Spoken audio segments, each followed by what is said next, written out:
प्रिय छात्रों, आज का जो हमारा टॉपिक है वो है गांधी जी का शिक्षा दर्शन। आपका जो बीएड द्वितीय वर्ष है उसमें 4 पेपर कंपल्सरी होते थे और 1 पेपर आपका ऑप्शनल होता था।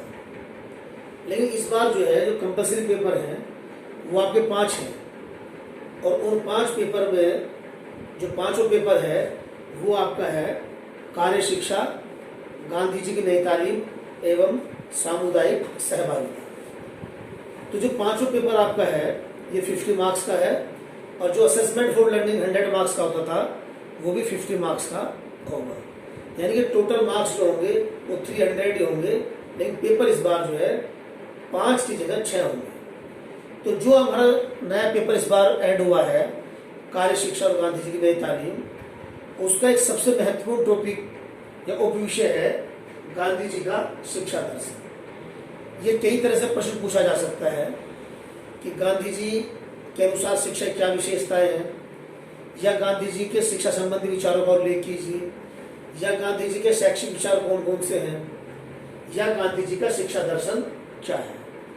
तो आज जो विचार करेंगे, जो चर्चा करेंगे, वो गांधी जी का शिक्षा दर्शन के ऊपर करेंगे। सबसे पहले गांधी जी का जो शिक्षा संबंधी विचार था वो उस शिक्षा को शिक्षा मानते थे कि जो किसी बच्चे का या किसी व्यक्ति का सर्वांगीण यानी कि ऑलराउंड डेवलपमेंट करती है। उन्होंने बहुत अच्छी परिभाषा भी दी थी और उन्होंने कहा था कि शिक्षा से मेरा अभिप्राय मनुष्य या बालक के शरीर, मन और आत्मा के सर्वांगीण विकास से है। उनके अनुसार जो शिक्षा का अर्थ था, जो परिभाषा थी, वो थी कि वह शिक्षा जो किसी बालक का, किसी व्यक्ति का संपूर्ण विकास करती है, अर्थात उसके शरीर का भी, उसके मन का और आत्मा तीनों का विकास करती है, वह असल में शिक्षा है। दूसरा उन्होंने जो कंसेप्ट दिया था अपना 3 R's। 3 R कई बार पूछा जाता है कि 3 R में क्या क्या शामिल है या 3 R किसी ने दिया, तो ये गांधी जी का कंसेप्ट था। 3 R का मतलब है आपका रीडिंग, राइटिंग, अर्थमेटिक, यानी कि आपका पढ़ना, लिखना, गणित।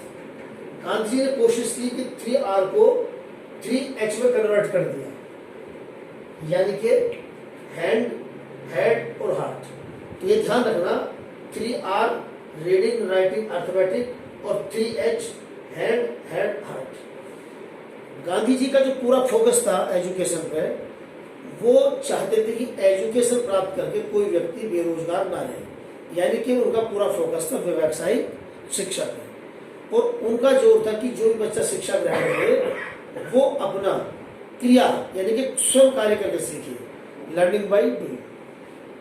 अब जो गांधी जी का शिक्षा दर्शन है या संबंधी विचार है, उनमें सबसे पहला टॉपिक आपका है शिक्षा के उद्देश्य, कि गांधी जी के अनुसार शिक्षा के क्या उद्देश्य है, यानी कि शिक्षा को क्या क्या करना चाहिए। पहला उनका है शारीरिक विकास, यानी कि गांधी जी के अनुसार जो शिक्षा है उसका सबसे पहला उद्देश्य है व्यक्ति का, बालक का सर्वांगीण विकास के साथ साथ उसका शारीरिक विकास करना। यदि शिक्षा व्यक्ति का शारीरिक विकास नहीं करती तो गांधी जी के अनुसार वो अच्छी या सच्ची शिक्षा नहीं है। दूसरा आपका उद्देश्य शिक्षा का है मानसिक विकास। गांधी जी के अनुसार शिक्षा का दूसरा महत्वपूर्ण उद्देश्य था वो था बालक का मानसिक एवं बौद्धिक विकास।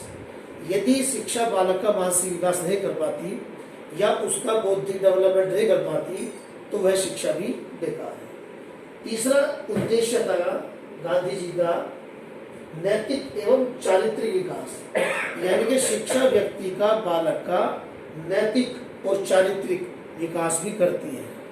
यदि शिक्षा व्यक्ति को नैतिक एवं चरित्र की शिक्षा नहीं देती तो वह शिक्षा नहीं है।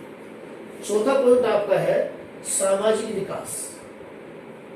गांधी जी कहते थे कि जो व्यक्ति पढ़ लिख कर अपने आप को समाज में एडजस्टमेंट नहीं कर सकता या अपने आप को सामाजिक नहीं बना सकता तो वह पढ़ा लिखा भी निरक्षर है। अर्थात शिक्षा का जो मुख्य उद्देश्य है वो है व्यक्ति को इस योग्य बनाना कि वो अपने समाज में अपने आप को एडजस्टमेंट कर सके, यानी कि सोशल डेवलपमेंट होना चाहिए। फिर नेक्स्ट आपका है सांस्कृतिक विकास। यहाँ गांधी जी का कहना है कि जो व्यक्ति जिस समाज और राष्ट्र में पैदा होता है उसकी अपनी एक संस्कृति होती है। यदि शिक्षा उस संस्कृति को संरक्षित नहीं करती या उसका विकास नहीं करती तो वह शिक्षा भी शिक्षा नहीं है, क्योंकि यदि किसी राष्ट्र की या समाज की संस्कृति नष्ट होती है तो वह राष्ट्र और समाज स्वयं नष्ट हो जाता है। इसलिए शिक्षा का मेन उद्देश्य है संस्कृति का विकास, यानी कि जो उस समाज और राष्ट्रीय कल्चर है उसको बनाए रखना, उसका विकास करना। नेक्स्ट की विशेषता है इसकी व्यवसायिक, यानी कि शिक्षा ऐसी होनी चाहिए जो बच्चे को व्यवसाय के लिए तैयार कर सके, अर्थात शिक्षा प्राप्त करके बच्चा बेरोजगार ना घूमे। वर्तमान समय में क्या है, डिग्री धारक बहुत है, समाज में पढ़े लिखे बहुत है, लेकिन रोजगार नहीं है। तो गांधी जी चाहते थे कि बच्चा शिक्षा ग्रहण करने के बाद जो बेरोजगार न हो उसे व्यवसाय की शिक्षा दी जाए और अपने व्यवसाय को करे। अंतिम है आध्यात्मिक विकास। यह गांधी जी का कहना यह था कि जो हमारे आध्यात्मिक, जो हमारे सत्य है, निष्ठा, जो गुण है हमारे, उनका विकास भी, अर्थात सत्यम शिवम सुंदरम की भावना का विकास भी होना चाहिए। दूसरा पॉइंट आता है इनका शिक्षण विधि। गांधी जी शिक्षण विधि की जहां तक बात है तो जितनी हमारी शिक्षण विधि है गांधी जी सबको मानते थे, लेकिन मुख्य फोकस उनका क्या था, अनुकरण विधि, क्रिया विधि, सहसंबंध विधि। यानी कि गांधी जी अनुसार ये था कि बच्चा अनुकरण द्वारा सीखता है, इसलिए जैसा वो वातावरण देखेगा वैसा ही वो सीखेगा। दूसरा क्रिया विधि, इस विधि पर गांधी जी ने बहुत जोर दिया है। गांधी जी कहते हैं कि कोई भी आप शिक्षा प्राप्त कर रहे हैं उसे यदि स्वयं करके देखेंगे, अर्थात लर्निंग बाय डूइंग, तो वो ज्ञान, वो स्किल, कौशल स्थायी होता है।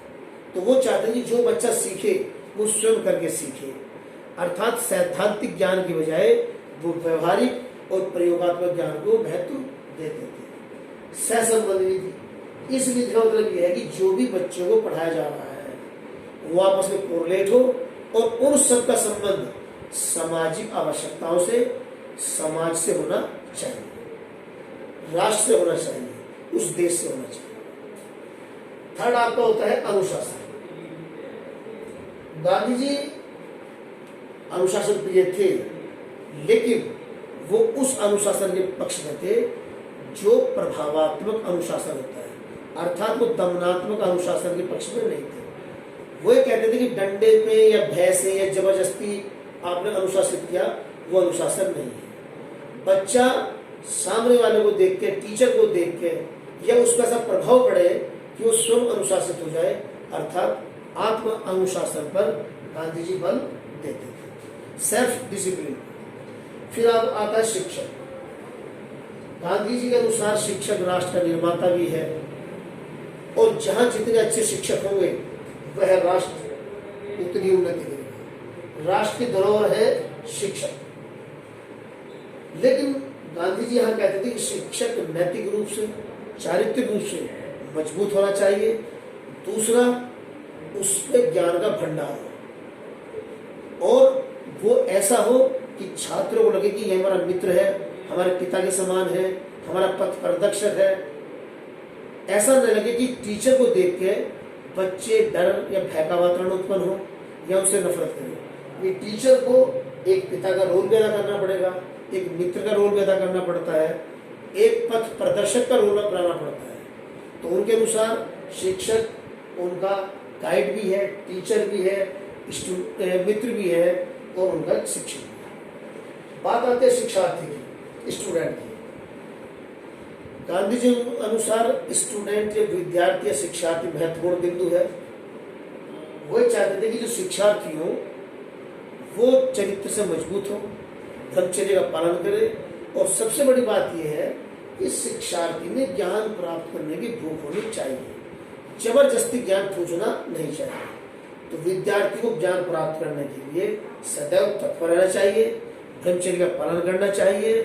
दूसरा, अपने गुरुजनों का, समाज का, राष्ट्र का, उनके प्रति उसको आदर होना चाहिए। बात छठा पॉइंट है विद्यालय। गांधी जी कि ये चाहते थे कि बच्चों को जो शिक्षा दी जाए वो उद्योगों में दी जाए, हस्तकला की शिक्षा दी जाए, अर्थात वो विद्यालयों कार्यशालाएं मानते थे कि बच्चों को जहाँ शिक्षा दी जाए इस प्रकार दी जाए जिससे कि बच्चा वहाँ सीखे, अपने व्यवसाय के लिए तैयार हो, जो ज्ञान प्राप्त करे, हस्तकौशल हो, क्रिया विधि द्वारा हो, कि उसको सीखने के बाद वो ज्ञान, वो पढ़ाई उसके जीवन में काम आ सके। ये मुख्य विशेषताएं थी। लेकिन उसके बाद भी गांधी जी ने जन शिक्षा के लिए बहुत जोर दिया कि जब तक प्रत्येक व्यक्ति राष्ट्र का शिक्षित नहीं होता तब तक राष्ट्र सशक्त नहीं हो सकता। स्त्री शिक्षा में गांधी जी ने बल दिया। उनके अनुसार यदि स्त्री या हमारे लड़के अनपढ़ हैं तो हमारा देश कभी उन्नति नहीं कर सकता। राष्ट्र उन्नति के लिए स्त्री शिक्षा का बढ़ावा देना बहुत जरूरी है। व्यवसायिक शिक्षा, गांधी जी कहते हैं कि हर बच्चे को व्यवसाय संबंधी शिक्षा दी जानी चाहिए जिससे कि पढ़ लिख कर वो बेरोजगार न हो, अपने व्यवसाय में जा सकते हैं। और अंत में राष्ट्र शिक्षा,